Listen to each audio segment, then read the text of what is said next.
হ্যাঁ গাইস, কি অবস্থা? সবার কেমন আছেন? সবাই আশা করি সবাই ভালো আছেন। তো সম্পূর্ণ নতুন একটি ভিডিও নিয়ে আপনাদের সামনে হাজির হলাম।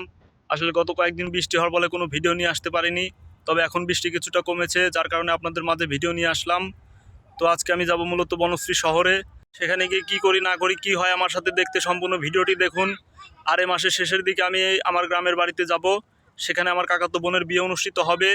বিয়ের A to Z ব্লগ যদি আপনারা দেখতে চান, তাহলে এই চ্যানেলটিকে সাবস্ক্রাইব করে আমার পাশেই থাকবেন। এখন রাস্তায় প্রচণ্ড জ্যাম, যার কারণে এখন আর ভিডিও শ্যুট করব না। তো আপনাদের সাথে দেখা হবে শহরে গিয়ে। তো চলুন সেখানে যাওয়া যাক। আর একটা কথা, আমি বর্তমানে রয়েছি কাশফুলের বাগানে। তবে আজকে আর কোনো কাশফুল নিয়ে ভিডিও বানাবো না, কারণ কাশফুল নিয়ে ভিডিও অলরেডি আমার চ্যানেলে ইতিমধ্যে একটা আপলোড করেছি। তো আপনারা যদি সেই ভিডিওটি না দেখে থাকেন, তাহলে আমি বলবো সেই ভিডিওটি অবশ্যই আপনারা সময় করে দেখে নেবেন। তো চলুন বেশি কথা না বলে, আমি সাগর সরকার, আপনারা দেখছেন সরকার স্যান্ড মোর। আজকের ভিডিও শুরু করা যাক। শহরে ঢুকেই প্রথমেই বনশ্রী জামে মসজিদটা চোখে পড়লো আমার। আপনাদের দেখানোর উদ্দেশ্যে কিছুক্ষণ ভিডিও করলাম। তো আমার সাথে সাথে আপনারাও দেখুন ভিডিওর মাধ্যমে। এরপরেই মূলত পুলিশ ফাঁড়ির সামনে দিয়ে আমি হেঁটে চলছি সামনের দিকে। গত 2-3 দিনে মুষলধারে বৃষ্টি হওয়ার ফলে গাছটি ভেঙে পড়েছে রাস্তার ওপর। এটাকেই সরানোর কাজ চলছে। আসলে কয়েকদিন বৃষ্টি হওয়ার ফলে আমি আপনাদের মাঝে কোনো নতুন ব্লগ নিয়ে আসতে পারিনি। তো এখন বৃষ্টি কিছুটা কমেছে, যার কারণে আমি বেরিয়ে পড়লাম শহরে এবং ভাবলাম আপনাদের জন্য একটা ব্লগ নিয়ে আসি।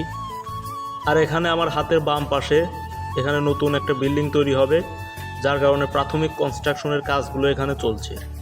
আসলে ছোটোবেলা থেকে আমি গ্রামে বড় হয়েছি, গ্রামের পরিবেশেই আমি অভ্যস্ত। কিন্তু কি আর করার, আপনারাই বলেন। আসলে জীবন জীবিকার তাগিদেই ঢাকা শহরে আসা। যাই হোক, সেগুলো ইমোশনাল কথাবার্তা না বলাই ভালো। তো এটা মূলত মেরাদিয়া বাজার। আপনারা যদি এখানে কেউ থেকে থাকেন, অবশ্যই জানাবেন। জায়গাটাতে সবসময় এরকম জ্যাম লেগেই থাকে। আপনারা যখনই আসবেন এই জায়গাটা এরকম ভিড়ই দেখতে পাবেন। সামনে একটি পানের দোকান, এখান থেকে আমি কিছু পান কিনবো। এবং আমি দোকানদারকে জিজ্ঞেস করছিলাম যে কোন পানটা ভালো হবে। তো সে আমাকে পান দেখাচ্ছিল। কোনোটা 160 টাকা বিড়া, কোনোটা 140 টাকা, আবার কোনোটা 100 টাকা। আর এই পাশটায় কাঁচা সুপারি রয়েছে। সুপারিগুলো সম্ভবত 60 টাকা কি 8 টাকা পিস, যদিও আমি দাম জিজ্ঞাসা করিনি তাকে। পরে আমি এই পানটা হাতে ধরে দেখছিলাম। তো দোকানদার বললো এই পানটা ভালো হবে না, এটা নাও 140 টাকা বিড়া। তো ঠিক আছে, আমি তাকে বললাম দেন হাফ বিড়া। দোকানদারটি আমার ভিডিও করা দেখে আমাকে প্রশ্ন করেছিল যে ভাই ভিডিও করছেন, কি করবেন এই ভিডিও দিয়ে? তো আমি তাকে বললাম যে ভাই আমি একটা ইউটিউব চ্যানেল খুলেছি, সেইখানে ভিডিওটা আপলোড করব। তো যাই হোক, পান কেনা শেষ করে আমি আবার হাঁটা শুরু করলাম। এই যে আমার হাতে পান।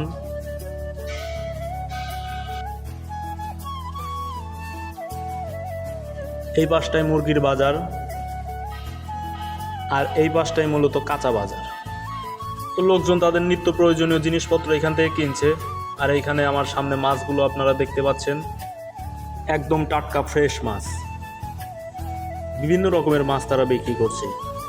প্রত্যেকটি মাছই মূলত আমাদের এলাকার চাইতে 1.5 গুণ বেশি দামে তারা বিক্রি করছে। অনেকেই দাবি করে ইলিশ মাছের দাম নাকি কমে গেছে, কিন্তু বাজারে গিয়ে তো তা লক্ষ্য করলাম না। আর এই পাশটায় মূলত যারা মাছ কেনে তারা এখানে এসে কাটাকাটি করে নেয়। অনেকেই বাসায় মাছ কাটতে চায় না, যার ফলে সবাই তাদের কাঙ্ক্ষিত মাছটি এখানে নিয়ে এসে কাটাকাটি করে এবং পরিষ্কার করে বাসায় নিয়ে যায়। আর এর পাশেই একটি বাঁশের সাঁকো দেখতে পেলাম। আর এখানে চারিদিকে যেদিকে তাকাবেন শুধু বাঁশ আর বাঁশ। এখানে তারা পাইকারি দামে বাঁশ কিনে নিয়ে আসে এবং খুচরা মূল্যে তা বিক্রি করে। আসলে ভাই, এত পরিশ্রম করে ভিডিও বানাই, কিন্তু কষ্ট লাগে তখন যখন আপনারা ভিডিও দেখেন এবং ভিডিও দেখে চলে যান। ভিডিওতে কোনো লাইকও দেন না, আবার চ্যানেলটাকেও সাবস্ক্রাইব করেন না। আপনারাই যদি সাপোর্ট না করেন, চ্যানেলটাকে সাবস্ক্রাইব না করেন, তাহলে আর কে করবে? যাই হোক ভাই, আবেগের বশবর্তী হয়ে অনেক কথাই বলে ফেললাম।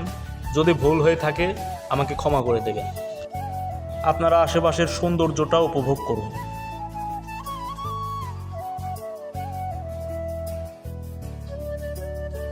এইখানে কিছু কথা আপনাদের বলতে চেয়েছিলাম, কিন্তু চারপাশের শব্দের কারণে আর বলতে পারিনি। যাই হোক, এটা হলো মেরাদিয়া বাস স্ট্যান্ড। এখান থেকে আমি বাসে উঠব এবং আমার গন্তব্যে চলে যাব।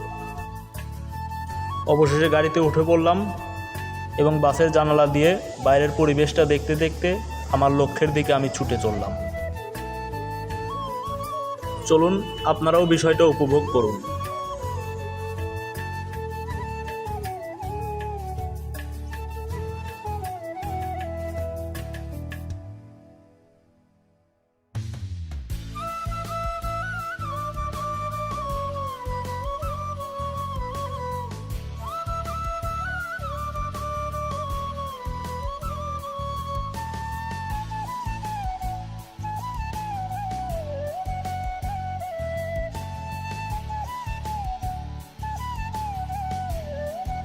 দীর্ঘ সময় পর অবশেষে সেই চিরচেনা গোডাউনের সামনে এসে আমি পৌঁছালাম।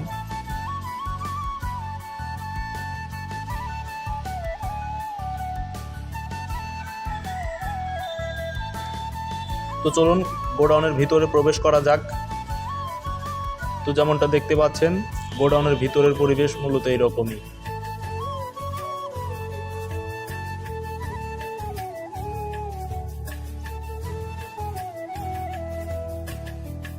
গাইস, যেমনটা দেখতে পেলেন অবশেষে চলে আসলাম গোডাউনে।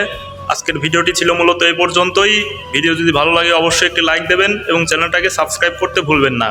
দেখা হবে নেক্সট কোনো ভিডিওতে। ততক্ষণ পর্যন্ত ভালো থাকবেন, সুস্থ থাকবেন।